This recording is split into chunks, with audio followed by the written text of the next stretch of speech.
ಗಂಗಿನೇನಿ ದೇವರಾಜ್ರವರ 49ನೇ ಹುಟ್ಟುಹಬ್ಬದ ಪ್ರಯುಕ್ತ ಸರ್ಕಾರಿ ಶಾಲೆಯ ವಿದ್ಯಾರ್ಥಿಗಳು ಸಮವಸ್ತ್ರ ಹಾಗೂ ಶಾಲೆಗೆ ಲ್ಯಾಪ್ಟಾಪ್ ವಿತರಣೆ ಮಾಡಲಾಯಿತು.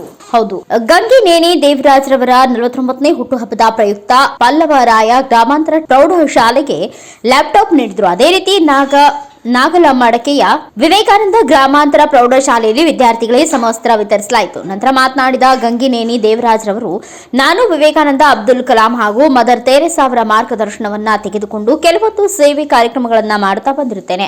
ಅದರಂತೆ ನನ್ನ ಹುಟ್ಟುಹಬ್ಬದ ದಿನದಂದು ಗ್ರಾಮೀಣ ಪ್ರದೇಶದ ಸರ್ಕಾರಿ ಶಾಲೆಗಳಿಗೆ ಹಾಗೂ ಬಡ ವಿದ್ಯಾರ್ಥಿಗಳಿಗೆ ಅನುಕೂಲವಾಗುವಂತಹ ಕಾರ್ಯಕ್ರಮಗಳನ್ನ ಮಾಡುತ್ತಿದ್ದೇನೆ. ಯಾಕೆಂದ್ರೆ ನಾನು ಸಹ ಸರ್ಕಾರಿ ಶಾಲೆಯಲ್ಲಿ ವಿದ್ಯಾಭ್ಯಾಸ ಮಾಡುವುದರಿಂದ ನನಗೆ ಸರ್ಕಾರಿ ಶಾಲೆಯ ವಿದ್ಯಾರ್ಥಿಗಳ ಸಮಸ್ಯೆ ಅರಿವಾಗುತ್ತದೆ. ಇನ್ನು ಮುಂದೆ ಪ್ರತಿ ವರ್ಷವೂ ಪಲ್ಲವರಾಯ ಶಾಲೆಯಲ್ಲಿ ಹೆಚ್ಚು ಅಂಕ ಪಡೆಯುವ ವಿದ್ಯಾರ್ಥಿಗಳಿಗೆ ನನ್ನ ಕಡೆಯಿಂದ ಬಹುಮಾನವನ್ನ ನೀಡಲಾಗುವುದು ಎಂದು ತಿಳಿಸಿದರು. ಈ ಸಂದರ್ಭದಲ್ಲಿ ಕೆಂಚಗಾನಹಳ್ಳಿಯ ಗೋವಿಂದಪ್ಪ, ಸುಬ್ಬರಾಯಪ್ಪ, ಆಂಜನೇಯಲು, ಹನುಮಂತಪ್ಪ, ವೆಂಕಟೇಶಪ್ಪ, ಗೌತಮ್, ತರಕಾರಿ ಕೃಷ್ಣಪ್ಪ ಸೇರಿದಂತೆ ಅನೇಕರು ಉಪಸ್ಥಿತರಿದ್ದರು.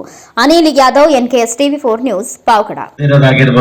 ನಾನು ಒಂದು ತುತ್ತು ಅನ್ನ ತಿಂತಾ ಇರೋದನ್ನು ಅವರ ಹೆಸರಲ್ಲೇ ತಿಂತಾ ಇದ್ದೀನಿ. ನಾನು ಇವತ್ತಿಷ್ಟೊಂದು ನನ್ನ ಹೆಸರು ಮಾಡ್ಬೇಕಾಗಿರೋ ಆಶೀರ್ವಾದದಿಂದ ಮಾಡ್ತಾ ಇದ್ದೀನಿ. ನಮ್ಮ ಮಾವನೇ ನನಗೆ ಮಾರ್ಗದರ್ಶನ, ಅದು ಒಂದು. ಆಮೇಲೆ ಸ್ವಾಮಿ ವಿವೇಕಾನಂದ ಕೆಲವು ಹಿತನುಡಿಗಳನ್ನ ಅವಾಗ ವಿಡಿಯೋಗಳು ನೋಡ್ತಾ ಇದ್ದೆ ನಾನು. ನಾವು ಎಷ್ಟು ದಿನ ಬದುಕಿದೀವಂತಲ್ಲ, ನಾವೇನ್ ಸೇವಾ ಕಾರ್ಯಕ್ರಮ ಮಾಡಿರ್ತೀವಿ, ನಾವು ಹೋದ ನಂತರನು ಅವು ಅಲ್ಲಲ್ಲಿ ಕೇಳಿಸ್ತಾನೆ ಇರುತ್ತೆ.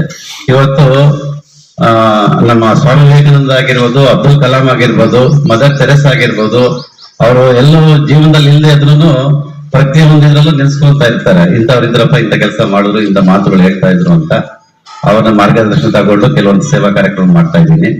ನಾನು ಚಿಕ್ಕಂದಿನಲ್ಲಿ ವೆಂಕಟಮ್ಮನಹಳ್ಳಿಯಲ್ಲಿ ಇದೇ ಪಲ್ಲವರಾಯ ಯಾತರ ಗ್ರಾಮಾಂತರ ಪ್ರೌಢಶಾಲೆ ಇದೆಯೋ, ನಾನು ವೆಂಕಟಮ್ಮನಹಳ್ಳಿಯಲ್ಲಿ ಹಳ್ಳಿಯಲ್ಲೇ ಓದಿ ಹಳ್ಳಿ ವಿದ್ಯಾರ್ಥಿಗಳಿಗೆ ಏನೇನ್ ತೊಂದರೆ ಇರುತ್ತಂತ ತಿಳ್ಕೊಂಡಿರೋಂಥ ವ್ಯಕ್ತಿ ನಾನು.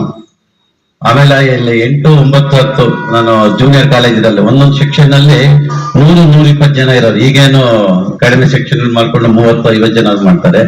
120 ಜನಗಳಿಗೆ ಒಂದು ಟೀಚರ್ ಮಾಡ್ತಾ ಇದ್ರೆ ಅವ್ರ ಮೇಲೆ ಹೇಳಿದ್ರೆ ಕೆಳಗಡೆ ಮಕ್ಳಿಗೂ ಕೇಳಿಸ್ತಾ ಇರ್ಲಿಲ್ಲ ಅವಾಗ.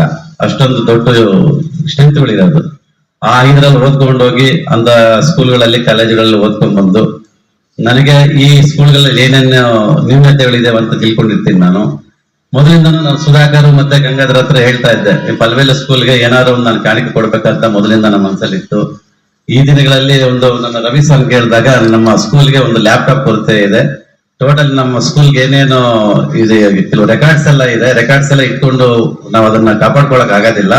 ಅದೇ ಒಂದು ಲ್ಯಾಪ್ಟಾಪ್ ಆದ್ರೆ ಅದರಲ್ಲೆಲ್ಲ ಸೇವ್ ಮಾಡ್ಕೊಂಡು ಇಟ್ಕೊಂಡ್ರೆ ಶಾಶ್ವತವಾಗಿ ಮುಂದಿನ ದಿನಗಳೆಲ್ಲ ರೆಕಾರ್ಡ್ಸ್ ಎಲ್ಲ ಹಂಗೆ ಇರುತ್ತಂತ ನಮ್ಮ ರವಿ ಸರ್ ಹೇಳಿದಾಗ, ಆಯ್ತು ಹೇಳಿ ಸರ್, ಈ ತರ ನನ್ನ 8ನೇ ತಾರೀಕು ಬರ್ತ್ಡೇ ಇದೆ, ನಮ್ಮ ಬರ್ತ್ಡೇಗೆ ಬೇರೆ ದುಂದು ವೆಚ್ಚಗಳನ್ನ ಕಡಿಮೆ ಮಾಡ್ಕೊಂಡು ಹಣನ ನಾನು ಪ್ರತಿ ರೂಪಾಯಿನೂ ನನ್ನ ಮೆಡಿಕಲ್ ಶಾಪ್ ಅಲ್ಲಿ ನಾನು ಸಂಪಾದನೆ ಮಾಡೋ ದುಡ್ಡಲ್ಲಿ ವರ್ಷಕ್ಕೆ ನನ್ನ ಬರ್ತ್ಡೇ ಆಗಿರ್ಬೋದು, ನನ್ನ ಮಕ್ಕಳ ಬರ್ತ್ಡೇ ಆಗಿರ್ಬೋದು, ನನ್ನ ದೇವರು ಬಾಲಯ್ಯ ಬಾಬು ಬರ್ತ್ಡೇಗೆ ಸ್ವಲ್ಪ ಸೇವ್ ಮಾಡ್ಕೊಂಡ್ ಬರ್ತೀನಿ. ಪ್ರತಿ ತಿಂಗಳು ಸೇವ್ ಮಾಡ್ಕೊಂಡ್ ಬರ್ತೀನಿ. ಬಂದು ಆ ಹಣದಲ್ಲಿ ನಾನು ಈ ರೀತಿ ಮಾಡ್ಕೊಂಡು ಹೋಗ್ಬೇಕಂತ ಮಾಡ್ಕೊಂಡು ಹೋಗ್ತಾ ಇದ್ದೀನಿ. ನಮ್ ರವಿ ಸರ್ ಈ ತರ ಲ್ಯಾಪ್ಟಾಪ್ ನಮ್ ಕೊರತೆ ಇದ್ದಾಗ, ಆಯ್ತು ಹೇಳಿ ಸರ್, ನಾನು ಅದನ್ನ ಅನುಕೂಲ ಮಾಡ್ಕೊಡ್ತೀನಿ ಅಂದಾಗ ನಮ್ ದೊಡ್ಡಪ್ಪ ನರಸಿಂಹ ದೊಡ್ಡಪ್ಪ ಅವ್ರಿಗೆ ತಿಳಿಸಿದೆ, ದೊಡ್ಡಪ್ಪ ಈ ತರ ಮಾಡ್ತಾ ಇದ್ದೀನಿ ಅಂದ್ರೆ ನನ್ನ ಆಶೀರ್ವಾದ ಯಾವಾಗ್ಲೂ ಇರುತ್ತೆ ಮಗ, ನಿಮಗೆ ಇಂಥ ಕಾರ್ಯಕ್ರಮಗಳು ಮುಂದಿನ ದಿನಗಳಲ್ಲಿ ಮಾಡ್ಕೊಂಡು ಹೋಗಪ್ಪ ಅಂತಂದ್ರು. ಆಮೇಲೆ ನಮ್ ಡೈರೆಕ್ಟರ್ ಆದ ಆಂಜನೇಯ ಮಾಮ ಆಗಿರ್ಬೋದು, ಗೋವಿಂದಪ್ಪ ಮಾಮ ಆಗಿರ್ಬೋದು,